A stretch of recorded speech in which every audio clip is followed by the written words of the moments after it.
Do not confuse this with treatment or mental health advice or direction. Nothing on this podcast is made to supplement or supersede the relationship and direction of your mental health caretakers.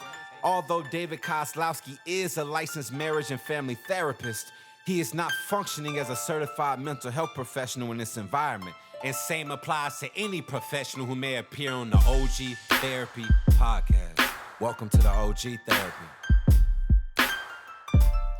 Hey everybody, welcome to another episode of OG Therapy. In today's episode, I'm going to do something on the episode that I do in my day-to-day real life all the time, specifically when I'm working with clients. I'm going to use an AI and ask an AI, I think today I'm going to be using ChatGPT. I'm going to ask ChatGPT to explain something, and I'm going to tell you why I want it to explain something. But first, I'm going to set it up with this. In the past 2 years, so here's what I do normally. I'll have a client come in. I do this with kids a lot because so many of the kids I'm working with, they use, Chat or, one of the Gronk or whatever AI that they like and they have the app with. They'll use it just to get random information, to pass tests, to write papers, what have you. So they seem to have this relationship with AI, being it right or wrong, that they feel AI is the answer can give them answers for almost anything. Now, we know as adults that AI is not perfect. It does not give you always the best answers. And sometimes you just got to know how to prompt it and how to ask better questions. So what I've been doing lately is, for example, let's say I have a teen boy that I'm working with that has ADHD and some behavioral issues, some different types of challenges, right? I will tell the kid, I say, hey, I want you to pull up your AI, and they'll pull it up. I go, I want you to type in this prompt. And then they'll go, okay. And so I go, what's the prompt? Say, show me the signs and symptoms of a teen boy that has ADHD that, let's say, was adopted or only has one parent. I just give some specific details that kind of encompass a lot of what that young person is going through in their life. They'll press send, they'll look at it, and I go, now read me the different steps and different things it says. So the teen will go down there and they start reading things, and then their eyebrow starts to lift up. They go, wait, what? Huh? They start to notice some of these small nuanced things that was going on in their life. They just attributed those things to like, oh, they're having a bad mood or they just had a bad day.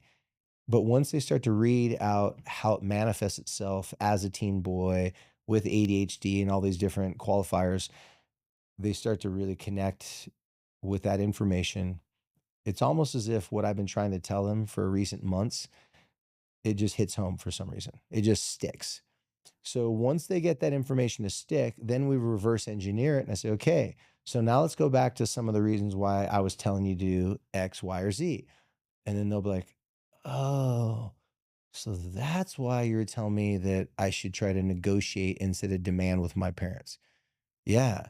Oh, so that's why people treat me differently in class, because instead of working on these things, I was just avoiding these things and just telling people that they're crazy or, they're the ones that having problems. Like I didn't do any of these things.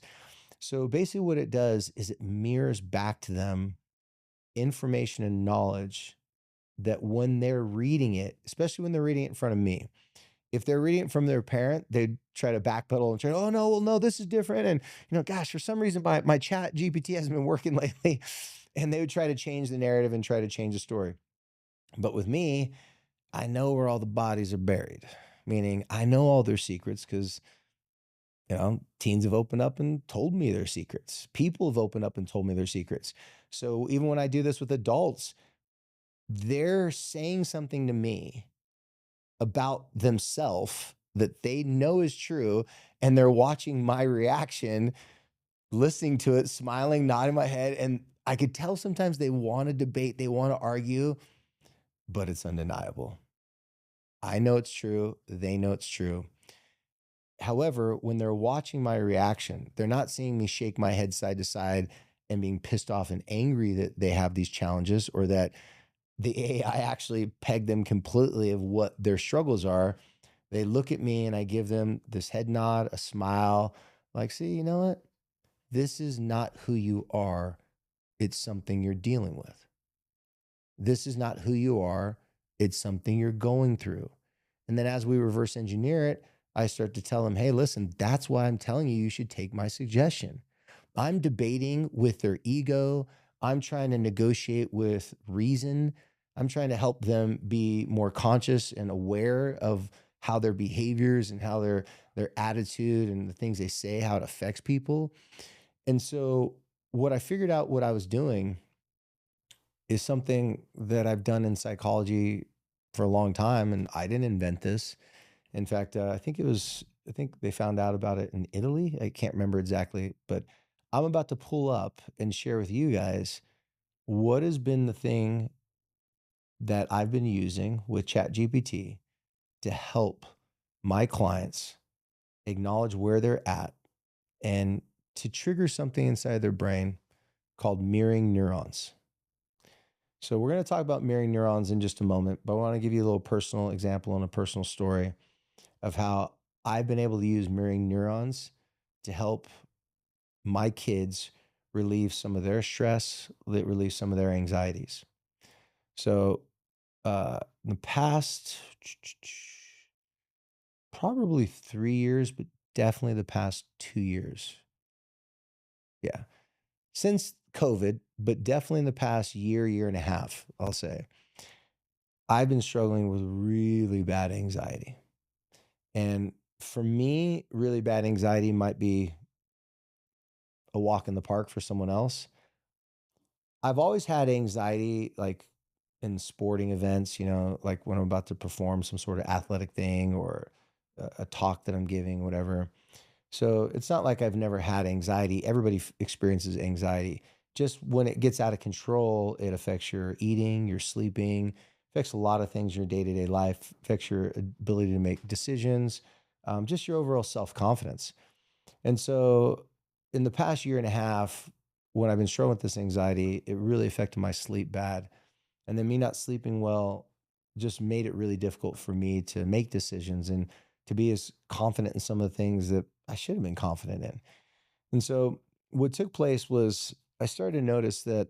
So my son, for example, he already struggles with really being hard on himself. On the outside, it looks like he's angry and pissed off and he's unreasonable about things. But on the inside, he's just very, very hard on himself. It's self anger. He doesn't take it out on anyone else. He doesn't get mad at other kids. He doesn't treat anyone badly. It's all on himself. And so this whole entire time, this past year and a half, I'm just going, man, like this is something that I never dealt with as a kid, at least not that I can remember. Oh, I'll get to that in a moment. And so he's my oldest son. And so for those of you who've watched, listened to this podcast or watched it on YouTube for a long time or been to any of my speaking engagements or seminars, you'll know that the father oldest son, the mother oldest daughter is a very unique relationship. So what I mean by that, I'm not going to get into it, but he will actually feel everything that I'm feeling. I'll feel everything that he's feeling. He's constantly vibing off me. And I'm like the first male figure in his life. I'm his dad. He's got no other older brothers to look up to. Like it's this relationship between he and I, even though he and I are so different in our personality in a lot of ways, like he's like 85% my wife, but he's got my gift of gab. He's got like my, hey, what's up? How you doing? So he's got a little bit of me, but he's very structured. He's very organized. He's very to the point, much like my wife, where me, I'm like, we could talk for a long time. We get lost in the weeds. My Polynesian side's like, I'll get there eventually. You know what I mean? So this is something that I just didn't feel like I had an effect on him because I'm like, hey, I didn't give him this intense anger and frustration. I didn't like he's not like me in those categories. So I can't, I mean, I can help him, but I can't relate to him. So I thought since I couldn't relate to him, that I didn't have as much influence over on him. Then I started to remember what I've done with my clients in the past. And I realized that I have anxiety really bad, especially in the past year and a half. And I'm transferring that onto him, and I don't even realize I'm doing it because mirroring neurons, the way mirroring neurons work, and I'll read out to you in a second, he's picking up everything that I'm doing. And on my in my mind, I don't. see my facial expressions. I don't see that my sweet intentions may not come out as sweet as I think they are. And so I've really been focusing in this past 6 weeks to try to really not just grapple with my anxiety, but to start to do things. And the things that I'm doing that helps me with my anxiety, I need to talk to him about, and I need to invite him and encourage him to do it with me. See, my son is easily moldable. He'll do like whatever he's told to do. Me, I was not that way growing up. So with my son, if I'm doing something that helps me and I tell him it helps me, even though it might take a little coaxing after a while, I'll eventually get him to do it. And if it helps him, he gets really obsessed with it and gets into it and he'll do it. So the thing I've been focusing on, and I know many people listening to this podcast are going to be like, yeah, David, like this is not new stuff. Like you should know this. And you're right. I should know it. And I did know it. I just hadn't been doing it. And I hadn't been telling my son to do it. So he wasn't seeing me doing something. And he wasn't seeing me coming back saying, I'm having improvement in my anxiety. I'm sleeping better. He only heard me complaining when I wasn't sleeping good, when my anxiety was bad. He heard me talk to my wife about those things. So in the past 6 weeks, what I've been focusing on is one, I got a new sleep app so I can really focus on timing my sleep and try to really just plan certain windows. I've been putting my phone down because if you guys aren't aware of our phones and the light they project at night, it makes it very difficult for us to get to sleep because we need to have darkness to create melatonin and to have our brain start to calm down the noise, right? So watching TV, looking at my phone nonstop. I stopped doing that. Sometimes I'll listen to a podcast or I'll listen to some sort of audiobook, but that's a whole lot easier. There's no light, right? So I started doing that. I started really focusing on my breathing. I know a lot of people out there are big into breath work. Breath work is awesome. It's huge. It's great. Then I started focusing on not a lot of meditation, but just enough to calm my nerves in the morning. That's a work in progress. I got to get better at that one. But the biggest one that's helped me out the most, and I've been talking to my son about this the most. It's ironic because it's a joke with kids. Is I've been going outside and I've been putting my feet in the grass in my backyard, sitting outside in the sun, and no matter how busy my workday is, I make sure that I do that every single day. And it's not a magic pill in the sense that it doesn't like make your anxiety go away. But I've been noticing as I've been eating certain types of foods, and I'm not a nutritionist, so I'm not going to get in that. You guys can figure that on your own. I personally do intermittent fasting, so that's part of what I do. But I've noticed what I've been eating intermittent fasting, eating certain types of foods, and drinking a lot of water, which my wife always gets after me. But I have some serious dehydration issues from my bouts with COVID in the past. I don't know why, but I get super dehydrated super easily. And so when I get dehydrated, that triggers my heart issues, and I have real heart issues to the point where that spikes my anxiety. So I've been just kind of seeing this pattern and how it's been going on. By the way, I'm just using my story as an example, okay? But what I did was I've been telling my son, I go, hey son, I go, I've been just always complaining about not sleeping for the past year, not this, not that. He goes, yeah. I go, well, I'm going to start working on it and doing something different. So I'm going to start talking about the things I'm doing. You know what my son said? The very first thing he goes, oh, dad, that makes me so happy because maybe I won't have to worry about you as much. I was like, worry about me as much? What do you mean? He's like, well, I'm always worried that like, if you don't get good sleep, I'm worried like, oh my gosh, then my dad's gonna, he's gonna be stressed. And if he's stressed, then it stresses me out. And here I am, the therapist that teaches everybody about the father oldest son relationship, the transference of energy, the symbioticness of that relationship. My son is old enough to articulate it to me. He goes, yeah, dad, like I just I don't want to talk about certain things because I don't want to add to your stress. I don't want to tell you if I'm worried about something because I'll go tell mom because I already know you're dealing with enough and I don't want you to be overwhelmed. So my son in the past 6 weeks, as we've been doing that, my son's very sweet. Like whenever we like bless our food, at night, he will say a prayer and he'll add in our first of all, our dentist well, not struggled, had cancer and was really close to losing his life. Every single day at our before he goes to bed, at every meal, when he says the prayer, he goes, bless Tom for his cancer, and then his neck will be better. Or I forget exactly what he says. And then now my father-in-law's got some health issues, so he's praying for him. And then he started saying, and bless dad so he can really manage his anxiety and stress so he can be happier. And so he can enjoy certain things better. And so he's not giving all of his energy to make other people happy, that he can make himself happy too. So that was a big eye opener to me. And so I'm going to read to you guys real quick what mirroring neurons actually are and how they work and why I've been talking about them for so long. And even though there's certain scientists go, oh, well, yeah, you can prove that it helps this, but you can't prove that it helps in these other areas. Hey, it's enough proof from me. In the research that I've read and the way I've seen how it works, is enough proof for me. So, real quick, I'll just go through the definition of it, and then I'll leave you just with a suggestion to take home with you to how you could take this knowledge and information to help you with your kids and to be able to influence them in the ways that you'd like to influence them. So, mirroring neurons are a special type of brain cell that activate both when you perform an action and when you observe someone else performing that action.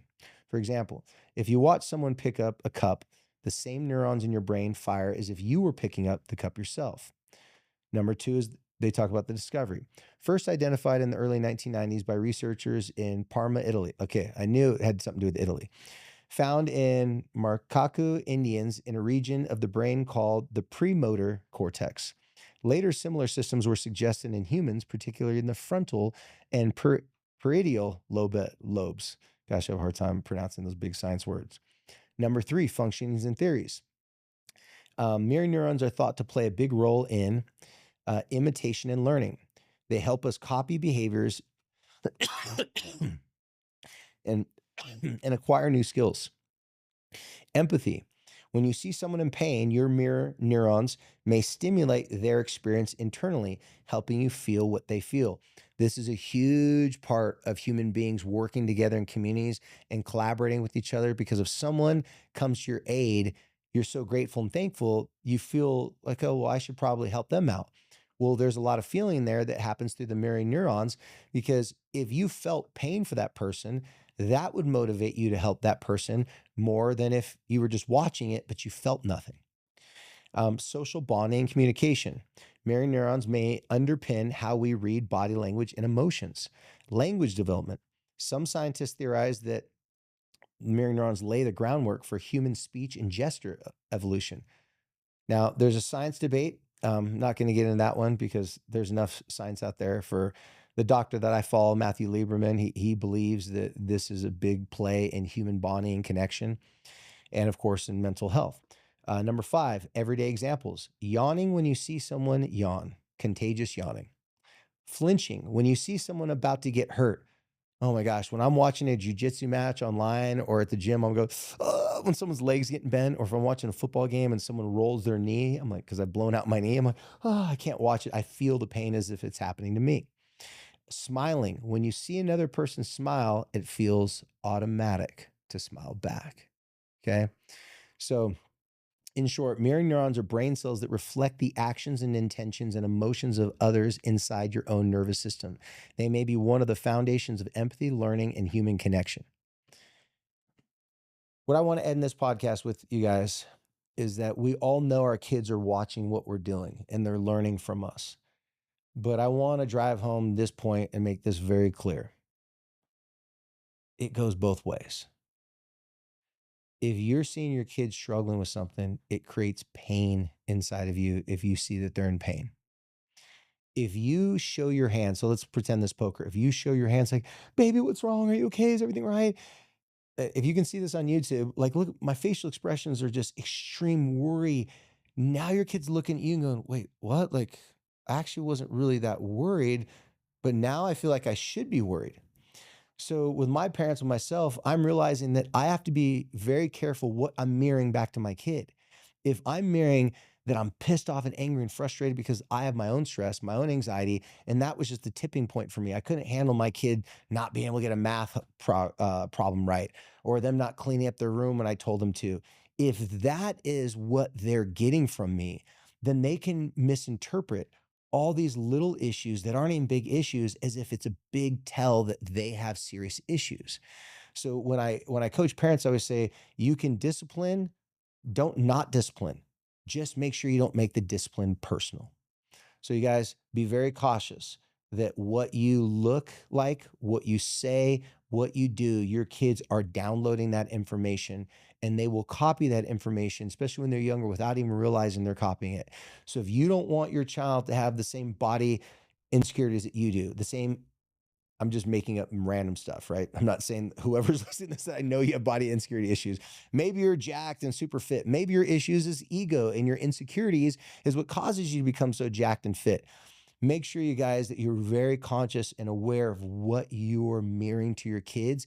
And also, if your kids are mirroring something to you, make sure if they're scared and fearful and you don't think that they should be scared and fearful, that you don't mimic back the same body language that they're mimicking to you. Don't freak out because they're freaking out. Stay calm.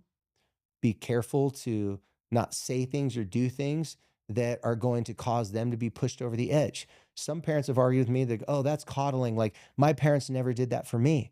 I go, well, yeah, that's true. They didn't. But if they knew about it and they're educated about it, maybe they would.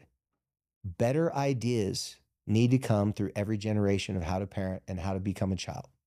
So, you guys, do your own research on mirroring neurons, check it out for yourself, and take this suggestion very seriously because at the end of the day, the very first school we ever go to is the university of our family. And as parents, we will learn more by raising our own children than we ever could possibly learn from being raised by our kids because our kids are mirroring back to us life experiences that, oh my gosh, I remember when I was that age. No wonder I acted that way. They get that from me. So, as you guys always know, follow us on all social media platforms. Well, the ones that we're on, Instagram and also on TikTok. Also, follow the Social Health Initiative. And at the end of the day,